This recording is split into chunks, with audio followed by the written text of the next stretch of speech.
Welcome to maths with Mathesh. நம்ம இன்னைக்கு 10th maths அளவியல் எடுத்துக்காட்டு 7.1ல இருக்கிற கணக்கு பார்க்க போறோம்.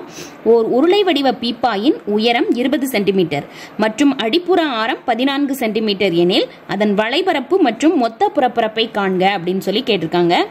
நமக்கு ஒரு உருளையின் உயரமும் அதனுடைய அடிப்புற ஆரத்தின் அளவு 14 சென்டிமீட்டர்னு சொல்லி கொடுத்துட்டாங்க. அதனுடைய உயரம் 20 சென்டிமீட்டர்னு சொல்லி கொடுத்துட்டாங்க. ஸோ இந்த ரெண்டு அளவுகளும் தெரியும் போது வளைபரப்பு மற்றும் மொத்த புறப்பரப்பு கண்டுபிடிக்கிறதுக்கான ஃபார்முலா நமக்கு தெரியும். இந்த ஃபார்முலாவில் டைரக்டாக மதிப்புகளை பிரதியிட்டுலாம்.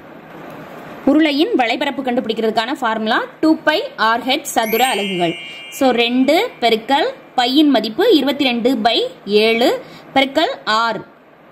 ஆறுங்கிறது ஆரம். ஸோ ஆரத்தின் மதிப்பு 14ன்னு கணக்கில் கொடுத்துருந்தாங்க. உயரத்தின் மதிப்பு 20ன்னு கொடுத்துருந்தாங்க. ஸோ அதை அப்படியே பிரதிட்டுக்கிறோம். 1 7 2 7 14. ஸோ மித்த மதிப்புகள் அனைத்தையுமே பெருக்கி ஆன்சர் எடுத்து எழுதிக்கிறோம். 22 2 44.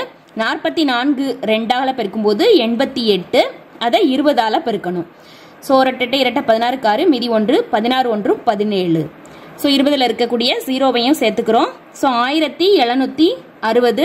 அனைத்து அலகுகளும் சென்டிமீட்டரில் இருக்கிறதுனால சென்டிமீட்டர் ஸ்கொயர். அடுத்து நம்ம உருளையின் மொத்த புறப்பரப்புக்கான ஃபார்முலாவை எடுத்து எழுதி பிரதியிடுறோம். உருளையின் மொத்த புறப்பரப்புக்கான ஃபார்முலா 2πr பெருக்கல் h+r சதுர அலகுகள். ஸோ r மற்றும் h மதிப்புகளை அப்படியே பிரதியிடுறோம். ஸோ 2 பெருக்கல் பையின் மதிப்பு 22/7 பெருக்கல் r-இன் மதிப்பு 14 பெருக்கல் h 20 பிளஸ் r மதிப்பு 14. ஸோ இதில் 2 பெருக்கல் 22/7 பெருக்கல் 14 பெருக்கல் இது ரெண்டையும் கூட்டும்போது நமக்கு 34 கிடைக்கும். ஸோ நம்ம இதை வகுக்கிறோம். 1 7 2 7 14. மீதி அனைத்து மதிப்புகளையும் பெருக்கிறோம். 22 2 44. 44 2ஆல் பெருக்கும்போது 88. 88ஐயும் 34ஐயும் பெருக்கிறோம்.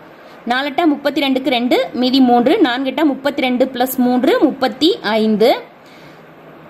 3 8 24க்கு 4 மீதி 2. 3 8 24 பிளஸ் 2 26.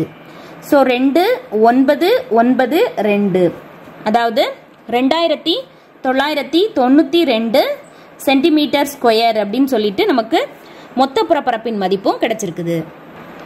நமக்கு கணக்கில் ஓர் உருளை வடிவ பீப்பாயின் உயரமும் அதனுடைய ஆரமும் கொடுத்துருக்காங்க. கொடுத்துட்டு வளைபரப்பு மற்றும் மொத்த புறப்பரப்பு மதிப்பு கேட்டிருக்கிறாங்க. ஸோ வளைபரப்பு மற்றும் மொத்த புறப்பரப்பிற்கு நமக்கு ஃபார்முலா தெரியும். ஸோ ஃபார்முலாவில் r மற்றும் h மதிப்புகளை பிரதியிடும் போது நமக்கு தேவையான அளவு கிடைச்சிருது.